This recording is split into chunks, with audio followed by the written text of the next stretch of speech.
The balcony looked down onto Granite Street, and Granite Street runs off Sandstone Crescent, very close to John and Bronwyn's house. And from that balcony, you have this almost bird's eye view into passing cars.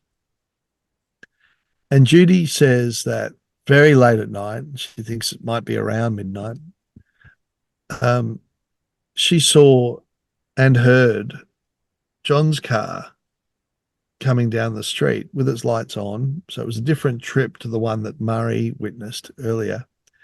And that um, it was going very slowly, and unusually the interior light was on in the car.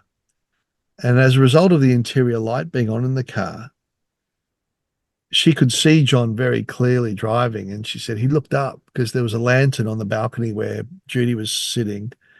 And she was looking down and seeing John. But then she says that she saw something which haunted her then and has haunted her for 3 decades.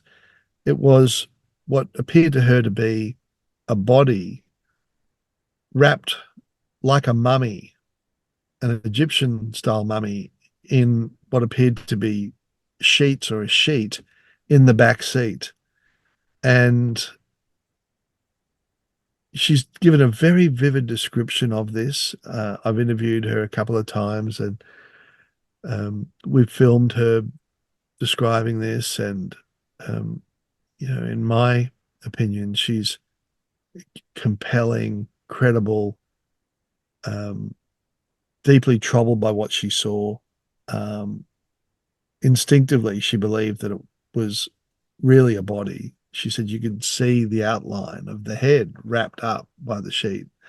Um, and the head and neck were um, sort of pushed into the corner of the back seat behind the front passenger seat, where the back seat meets the framework of the car, and the torso and legs were sort of stretching out towards the center console.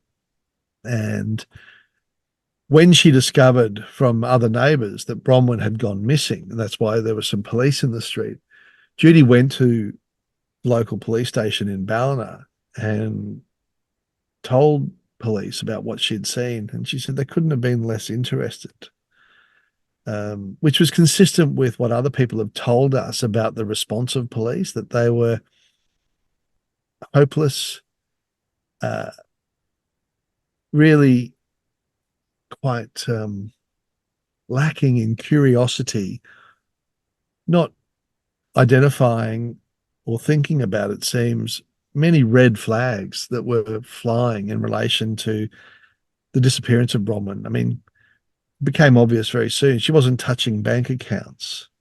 So if she was alive and living independently, how was she funding herself? She didn't have money. She had a part-time job. She didn't turn up for that.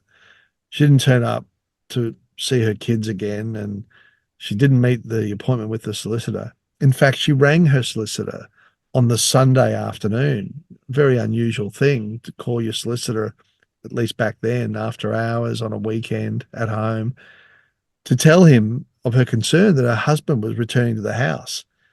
Bronwyn had previously talked to other friends about her fear of John.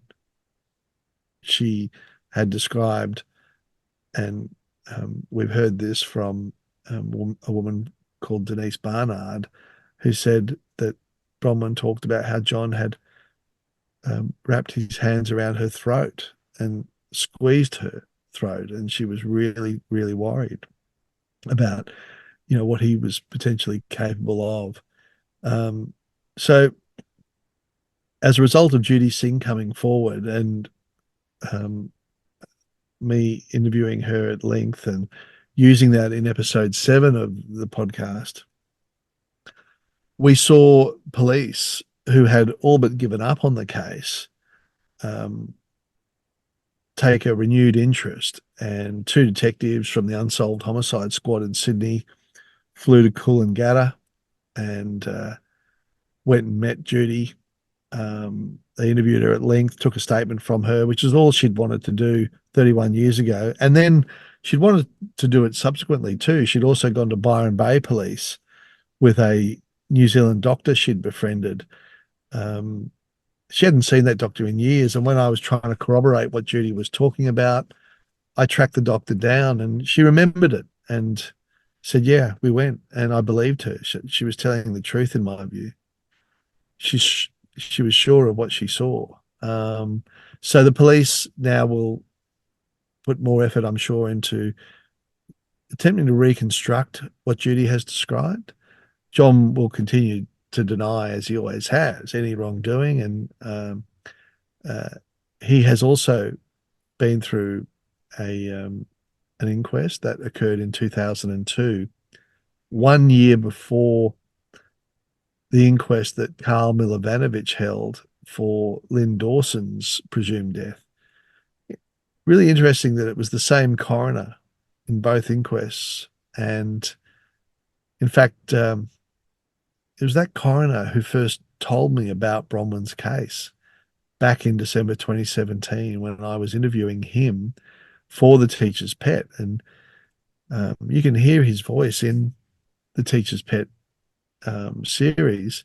But he told me something back then, which I didn't use in The Teacher's Pet. You know, he told me about these cases involving missing women who had disappeared under really suspicious circumstances. And yet, possibly because of the culture at the time, the police hadn't done their jobs properly and hadn't investigated these cases as possible homicides. They just treated them as missing people. And Karl was concerned about that in the 2000s.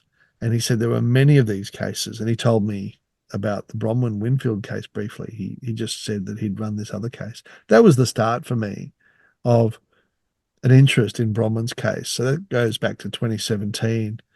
And I did a number of interviews over the years between then and now, but I was never able to get the clear air that I was never able to get the clear air I needed to do a proper, really committed investigation without interruption and distraction from other ones.